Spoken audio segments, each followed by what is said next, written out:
Hello everyone and welcome once again to the Adventures Travel Club television show. Betty and I are, along with our group, are here going up the Nile River. We're going this time to wait a minute, is that right? Kum Umbo, right? Kum Umbo, Yeah, yep. that's yep, the one. That's That's right. where we're going to go, okay.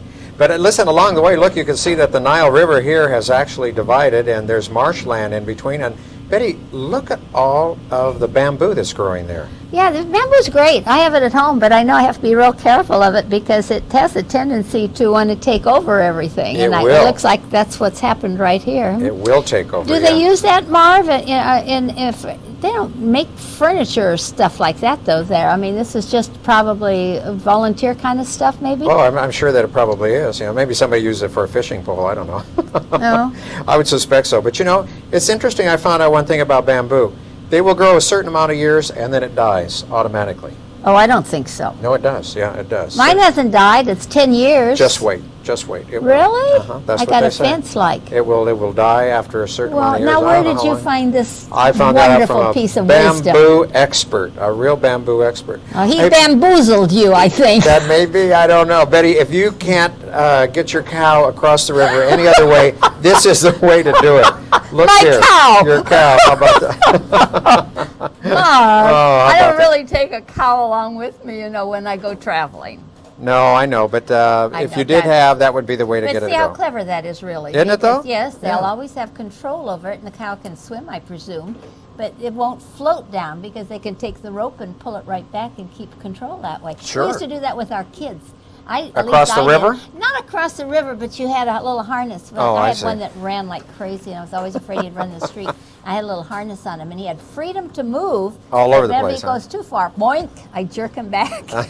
I'd probably get arrested today for that. Cruelty Anyway, to kids. this was we have a day going real fast because we started this when the sun came up, and then we're going to finish this little portion as the sun goes down. But you know, the river looks like it changes its complexion all the time because you look kind of right into the sun and you look back a little bit, and all of a sudden it just turns from the blue-green into sort of a golden color. Now, is that what did you think in your imagination when you thought about the Nile? Could you picture it like this, or did you have other connotation I of didn't it? know. You know, I honestly, I really didn't know. I mean, I'd look naturally National Geographic like everybody else does, and you know, you look and you say, A see river. various areas, you see a river, right? But Yeah. no, I was surprised It was because different for me. yeah.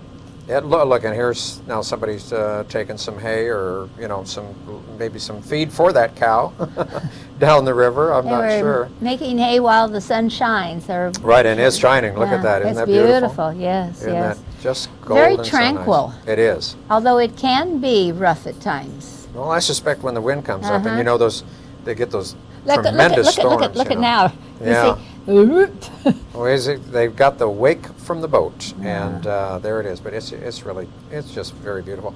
I think that this is the great way to see Egypt. You know, get on a boat and have your nice cruise, and then every day go out to the various sites that you're going to see because it is so tranquil. It's just Yeah, but it's I don't beautiful. agree with you. I like to be on the boat part of the time, but I like being on the bus where I can get off, and every time you see a quaint village or you see something that's just really very interesting, you can stop, you can get off, you can go and explore, get Yeah, back but see on again. this is the main highway here, though. Yeah, the but Nile you River is the can't. main But I highway. see something on the shore, and I can't say to the captain, "Hey, stop the ship! I want to get our boat. I want to get off and go see what that settlement looks like." Well, there may be no roads over there anyway.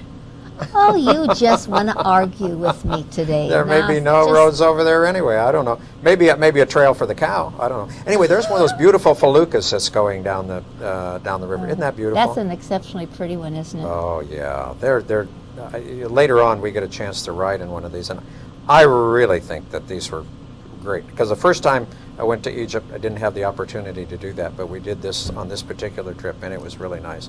And now we can see it's just about sunset. In fact, I think the sun has already set if we look closely. And here we are having a little costume party around dinner. It looks like our group was more interested in eating dinner than getting into costumes, however. Going to be the first at the table.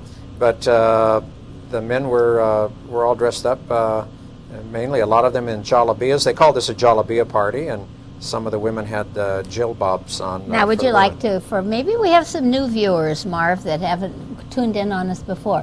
Why don't you tell them what a jalabia is? A And jalabia is similar to what that fellow just had on right there. Just like a walking white nightgown. there. for men. Well, I guess you could Huh? call it that, right? And some of them are really quite beautiful, and their woman has Okay. Oh, yeah. jilbab on, as you can see right there. So, and then this other woman, she's got some, and the other fellow, they've got some other different costume on. But they had costumes that a lot of people bought. We saw, remember, a few shows back where they were throwing up the up on top of the deck, the guys from the little boats, you know, they were throwing That's up the the stuff. reverse. They were throwing up the deck instead of. You're right. No, I mean, they were throwing up to the know. people. We know. Anyway, here is the moon, and that's not over Miami. Oh, that's the that's moon yeah. over Cumumbo. That's beautiful. Isn't it, though? Uh-huh. It is. And there were a few little places there on the shore that, fortunately, we had a telephoto lens on it. Because I said, what is that? I said, it says cafeteria. So, but we had already had our dinner, so we weren't going to get off and partake of the Cumumbo cafeteria. I don't quite remember. Do we stay here a very long time? Overnight. Overnight. Yeah, here. see, and I look back, Betty, in fact, I should say that, see, there's two of the other ships that are right there, and the crew are, you know, doing what they have to do, of course, at nighttime, and getting everything ready, of course, for the next day. Those are, and the ships kind of nestle together at night like this, you know, so they're really pretty Very- close together very like cozy. that. Very cozy, right. Uh-huh. And but we're going to go back downstairs again and join our party. And look, it looks like a mummy party. Let's listen to it, shall we?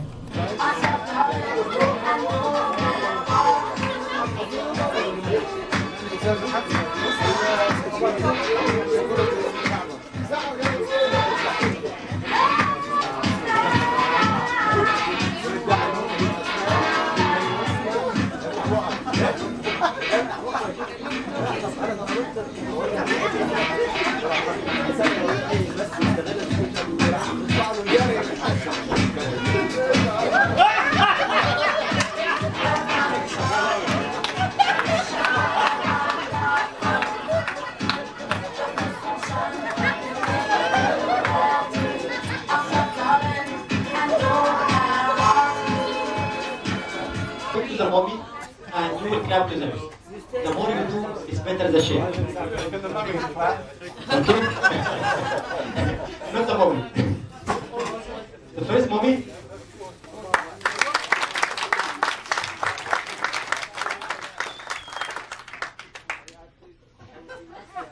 Second mummy.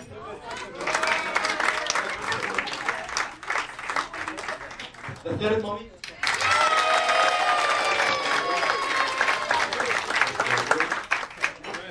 The first mummy.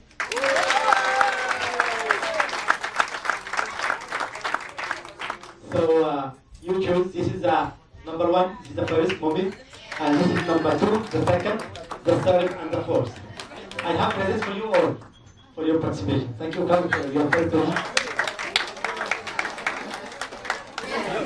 Well, that was a bit of the mummy party. So. Yeah, what good sports those men are. Uh-huh. My gosh, to let themselves be all wrapped up like that. We usually can wrap you around our little fingers anyway, but to People wrap to them wrap up in in toilet toilet paper. paper, my gosh. And then there's another little game that that they play, and that was they had a potato on a string, and they wrapped that around so that like a tail, you know. And then they had another potato on the ground, and you had to move that. You had to swing and move. There it is, There it right is. there. You had to move and swing that potato around.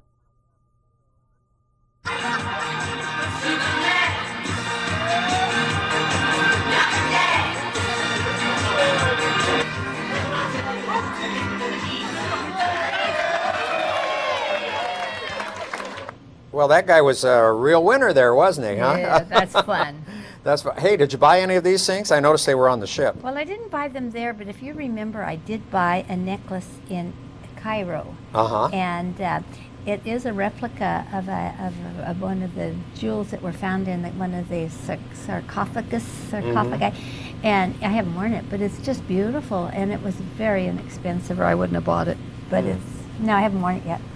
This is a, you can see the obelisk that was here, and now we have come to the temple at Cumumbo, and this is really quite a place. I was surprised. We learn here about the medical practices and how advanced the ancient Egyptians were in doing operations, in doing dentistry, in pharmacology, the whole thing. It was that was, to me, that was very, very interesting to learn that these ancient civilizations were so far advanced in the things that we keep thinking that, you know, that we're we're the so only ones that have smart, done it huh? right. Yeah. Yeah, I think it's tremendous. And like, I think you mentioned the fact that they did dissect the bodies of the humans and Yeah. animals also when they died. So they had a fine knowledge of what the anatomy was like. Well, it's sort of like Michelangelo when he was doing the bodies and, you know, the wonderful paintings that he did. He would go to the morgue and Study the bodies, study yeah. the bodies. Well, if you're into that sort of thing, that's just fine. But we're going to go into this one little chapel right here, and speaking about mummified bodies, we're going to see 3 of them. However, they are not bodies of human beings, but they are bodies of, Yeah. guess what? Yeah, isn't that strange? Well, right at that point, it looks like an old log or something, but we know what it is, don't we? I just wonder how old they were, you know. I mean, and this guy, if you look at the front end of him, he's got a real set of choppers on there, too. I don't think I'd like to be swimming out there in the Nile and Now, run into one of these guys. Tell me about why they have such respect for this, and they're put in a casket. Is it simply or It was part of. It was part of the. Just- Yeah, no, they were. They It were was gods. part of the religion, Part of and they their- found that in other areas of Egypt that an ox was mummified, a ram was mummified, and So they're sacred.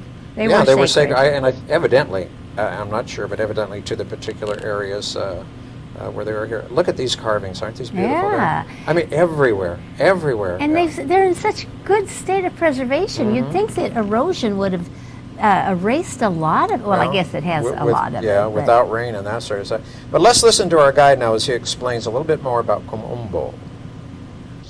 Komombo, ladies and gentlemen, a small town 40 kilometers to the north of Aswan, 60 kilometers to the south of Efo. We are in the southern part of the town, in which nearly 100,000 living. The main job here, agriculture, the main crop, sugar cane. There is a big sugar factory nearly 2 miles from here. Komombo means the mountain of gold. Kom or Kumu, Ombu came from Nibu, which means gold. Although they didn't find gold here in the past, but it was the beginning of a way ending in the land of Nubia, and that land exactly between Egypt and Sudan. 5,000 square kilometers, it covered with water after that, to be the biggest man-made lake in the world. صباح الفل ليه. 1 minute. What did we say? Sugar cane. Sugar cane is the main crop here. We said, ladies and gentlemen, that this town called Komombo, which means the mountain of gold, anyhow, the only temple built here, this one. And that temple divided into 2 parts. And they call it the double shrine temple.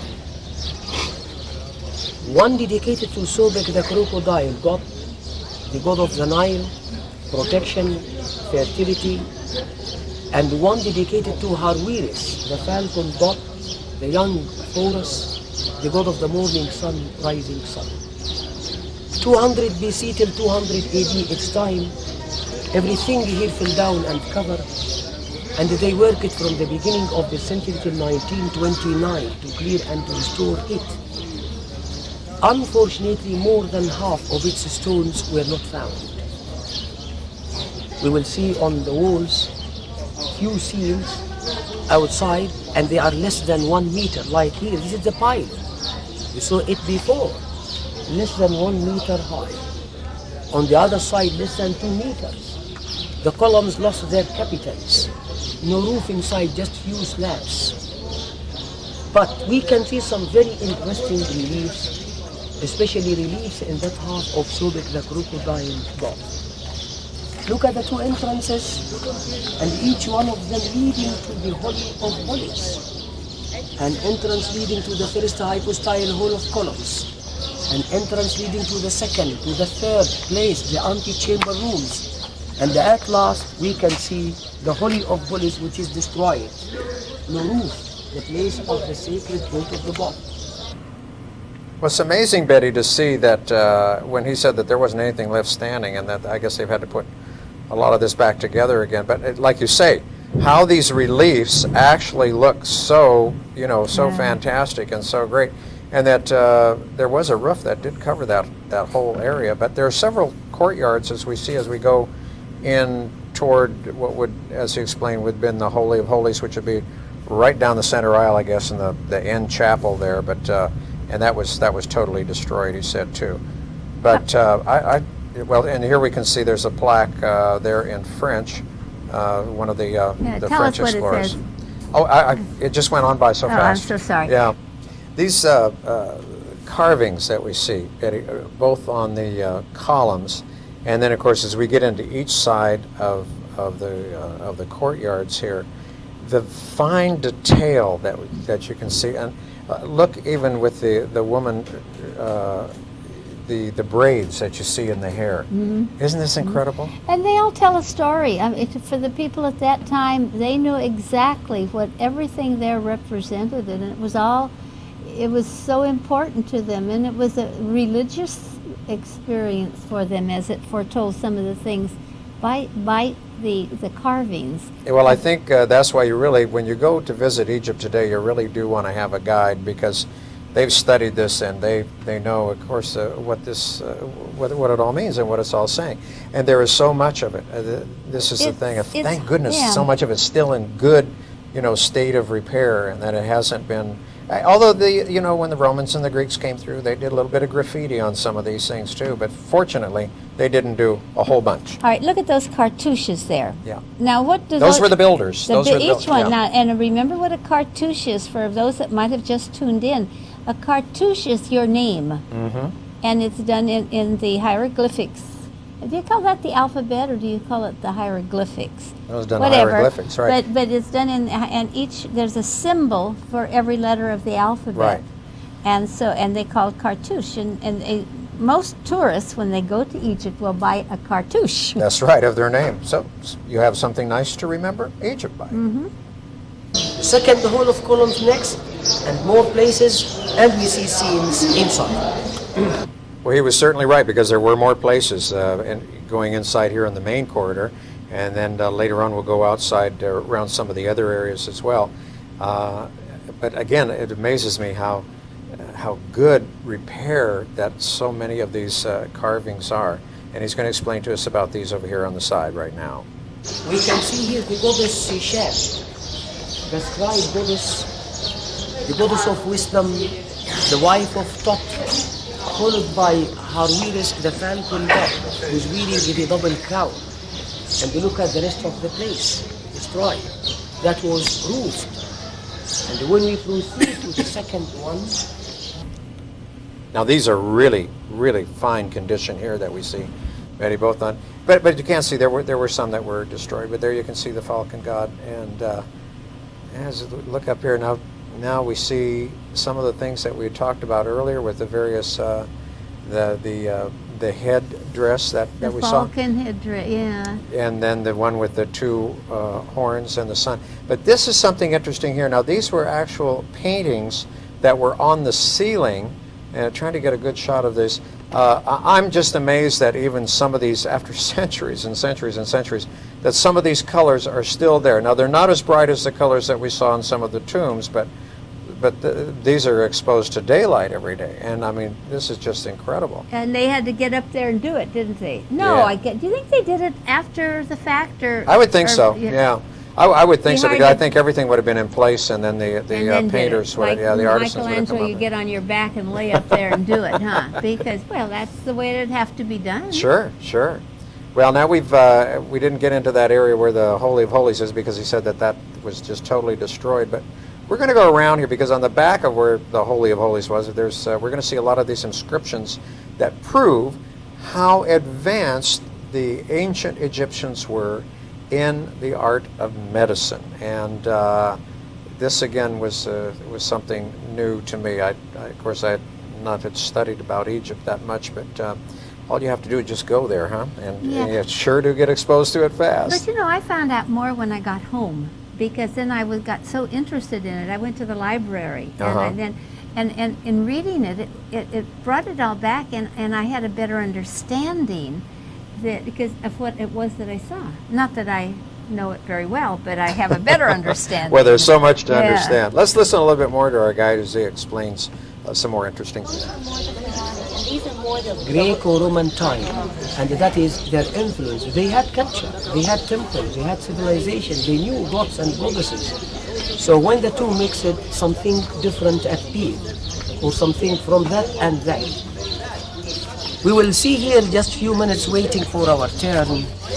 One of the most important scenes you can see in this temple. The god of medicine and some medical equipment used by them in ancient Egypt next to him. He's a good man. Yeah, You want to both talk of you can first? sit. Yeah, both of you. Everything had its own god or its own gods. That's why they had that very big number of deities in ancient Egypt. Even some of them were worshipped in the whole country, and some of them were local deities. But for medicine, they didn't have a god till 2700 BC. It was a man called the Imhotep, an engineer. He who built Mastaba for his king Zoser of the third dynasty in the north. Maybe because one day he gave the king some plants, some herbs, he was sick. After using them, the king's health became better. So they thought that Imhotep was a god. They worshipped him. They built for him chapels and later a very big temple. Centuries went by. In the time of the Greek and Roman rulers, some names converted into new names, like Hathor, who became Aphrodite and Venus. So Imhotep became Asclepius, and it was the same. As a man, no sacred animal, no sacred bird. As a man, just holding the scepter and sometimes the whole cobra around it. Later, they could teach medicine in their schools. There were schools. Education was free. All boys and girls had good chance to go to study to learn.